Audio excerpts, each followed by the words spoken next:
Hi, and welcome back. Today, we're going to be talking about admission anxiety and the knowledge and the emotion gaps. This was a term that I coined as I was working on site in various long term care homes. And what was becoming really apparent to me was that there's this thing that both the families and the staff experience in that admission process, which is this admission anxiety. And there's a couple of contributors to this admission anxiety that I want to share with you. The first is what I talk about in the book called the knowledge gap. And you have a situation where families are coming in. This may be the first time that they've even stepped foot into a long-term care home. Maybe the first and only time that they've needed to make this decision to move a loved one into long-term care. And families don't know what they don't know. And it's not their fault that they don't know what they don't know.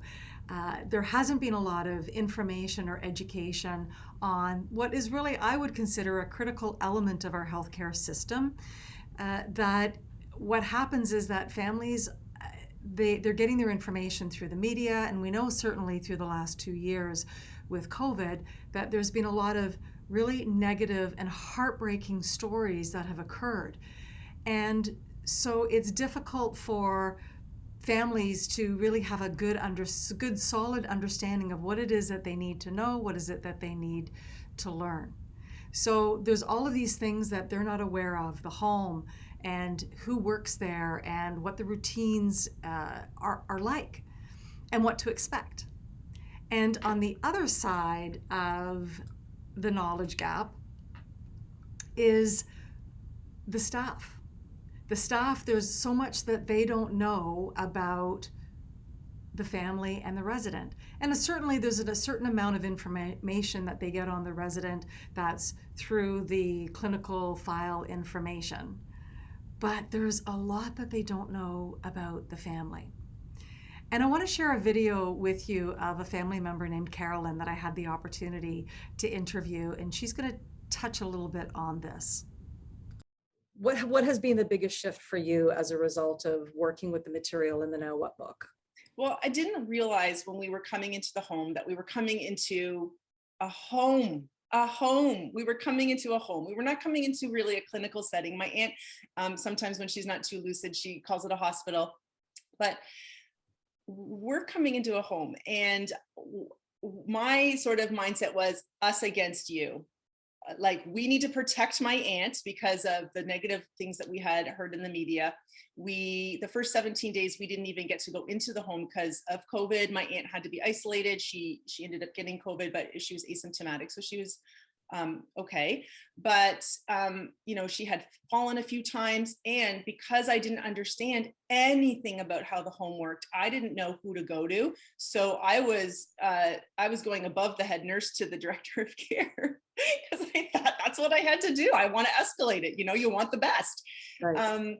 So I was coming off very defensive and a little bit jalapeno-y, as you mentioned in your book. So that was my initial experience. And after a while, you start to settle in, things start to settle down. My aunt's medications got adjusted the way they needed to be. So then, we're starting to relax. And then really reading the book gave me some big shifts, understanding, like, I didn't even understand that. I should have known this, that staff were grieving the person that had been in my aunt's room prior to her. And I'm a very empathetic person. Once I clued in, because I didn't realize that the staff actually really cared. And the more I observed and the more I realized my aunt relied on her one main PSW and in the relationship that they have, I could just relax and take a breath and say, and really observe and evaluate and think, like, how do I want to have any interaction that could be potentially tense? How do I want it to end well? Because I want it to end well for me and my aunt, but also for the staff, because I need to honor them as well. They're doing not only a work, they're doing, it's a gift. It's a ministry. I'm not even sure what you could call it. It's a life calling. I just loved that conversation with Carolyn. And as you heard, she touched on a few areas where there were knowledge gaps and making decisions based on not knowing how things worked or having that proper insight in education. And that's one of the reasons why in the book, Now What, I cover 20 different misconceptions that we have found, families, and myself included when I was a family member, that can trip us up. And so it's really important that we look at how do we close that knowledge gap as quickly and as effectively as possible to be able to avoid misunderstandings or conflict or concerns. The other gap is this emotion gap. And when I think back to my admission day with Ty, and I write about it in the book, and they were busy and they were running late, and I'm sitting there thinking, this is one of the hardest, most heartbreaking days of my life. It's not something that Ty and I ever imagined that we would be going through, where he would need to move into long-term care. And I did feel like we were being transacted with, like widgets on a production line.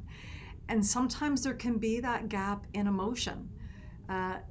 Admissions is a standard operating process for homes, right? When a resident leaves the home through transfer or passing away, usually within 2 to 3 days, a new resident is moving in because we have such a long wait in this province. And so it's part of the work that I do with homes is to really help to bring to life the emotional journey that families are on so that we can help to close that gap.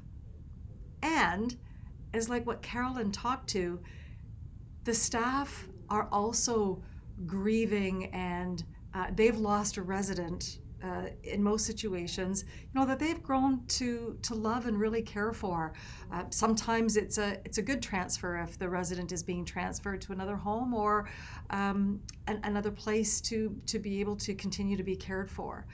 So this emotion gap is something that it's really helpful when we're able to bring it to the attention of both the families as well as the care teams, that both sides have this knowledge gap, this emotion gap, that when we can really get the communication and provide that clarification, it can really help to close those gaps. The other piece that I share with my clients is that you're not just meeting the family, you're meeting their grief. And by that I mean, there are times that families aren't even really aware or recognizing that they are grieving. We can tend to think of grieving as something that occurs when somebody has passed away.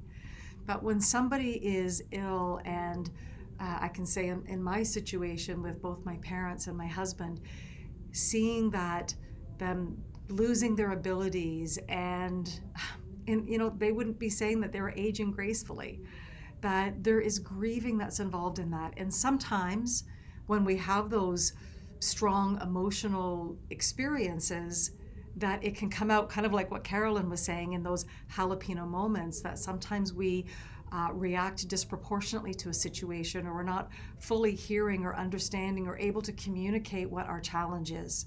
And so it's helpful for us to understand and appreciate that we're not just meeting the family, we're meeting their grief.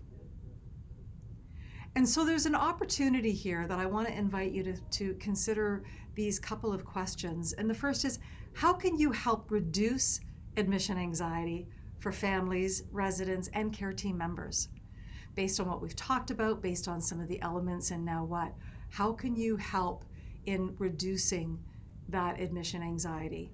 We may not be able to make it completely go away, in this challenging, life-changing, suboptimal situation, but certainly there are ways to be able to reduce those types of emotions that are happening.